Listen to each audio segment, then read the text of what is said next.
ഉടമ്പടി ഇന്ന് എല്ലാ മനുഷ്യരും, എല്ലാ വിധത്തിലുള്ള മനുഷ്യരും ഉടമ്പടി എടുക്കുന്നുണ്ട്. പക്ഷെ ഉടമ്പടിയുടെ ശിരസ് എന്താ നിങ്ങൾക്കറിയാമോ? ഉടമ്പടിയുടെ ശിരസ് ക്രിസ്തുവാണ്.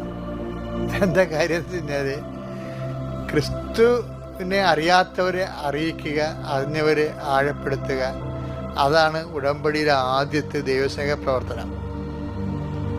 പ്രാസംഗികനില്ലാതെ എങ്ങനെ കേൾക്കും? കേട്ടിട്ടില്ലാത്തവനെ എങ്ങനെ വിശ്വസിക്കും? ഇപ്പം നമ്മുടെ എല്ലാ ഉപരി പ്രവർത്തനങ്ങളെക്കാളും വലുതാണ് ക്രിസ്തുവിനെ കൈമാറുന്നതെന്ന് പറയണത്.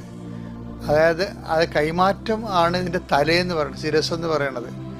ഉടമ്പടിയുടെ ശിരസ്സെന്ന് പറയുന്നത് എന്താണ്? ക്രിസ്തുവിനെ അറിയാത്തവരെ അറിയിക്കണം. അപ്പോൾ എല്ലാത്തിനും ഒരു ശിരസ്സുണ്ട്, സഭയ്ക്കൊരു ശിരസ്സുണ്ട്, അത് ക്രിസ്തുവാണ്. ക്രിസ്തുവിലേക്കാണ് എല്ലാവരും വളരണത്.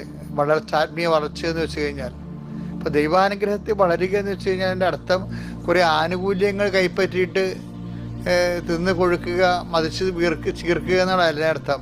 ക്രിസ്തുവിലേക്ക് വളരുക എന്ന അർത്ഥം. അപ്പോൾ അതാണ് സത്യസന്ധമായ ദൈവത്തെ അന്വേഷിക്കല്.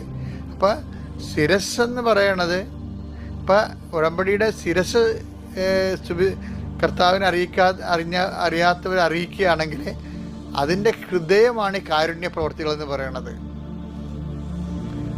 അതിൻ്റെ കൈകളെ വിശ്വാസ പ്രഖ്യാപനമുണ്ട്, വിശ്വാസ പ്രയോഗമുണ്ട്. ഇത് നിൽക്കുന്ന കാലുകളെന്ന് പറയണത് എന്താണ്? മാതാവിൻ്റെ പ്രത്യക്ഷീകരണമാണ്. അപ്പോൾ നമ്മൾ സാക്ഷികളായി ആകുക എന്ന് വെച്ച് കഴിഞ്ഞാൽ സുവിശേഷത്തിൽ മാത്രമല്ല, ഈ കാലങ്ങളിൽ ദൈവത്തിൻ്റെ അരുളപ്പാടായ കൃപാസനത്തിൻ്റെ പ്രത്യക്ഷീകരണത്തിൽ അമ്മയുടെ സന്ദേശത്തിന് കൂടി സാക്ഷികളായിട്ടാണ് നമ്മൾ ഉടമ്പടിയിൽ ഓരോരോ കാര്യങ്ങൾ ചെയ്യേണ്ടത്. അങ്ങനെ പടിപടിയായി ഉടമ്പടി ജീവിച്ച് സുവിശേഷത്തിൻ്റെ മുന്നേറ്റം നടത്തി ക്രിസ്തുവാകുന്ന ശിരസിലേക്ക് വളരാൻ ദൈവം നമ്മളെ സഹായിക്കട്ടെ.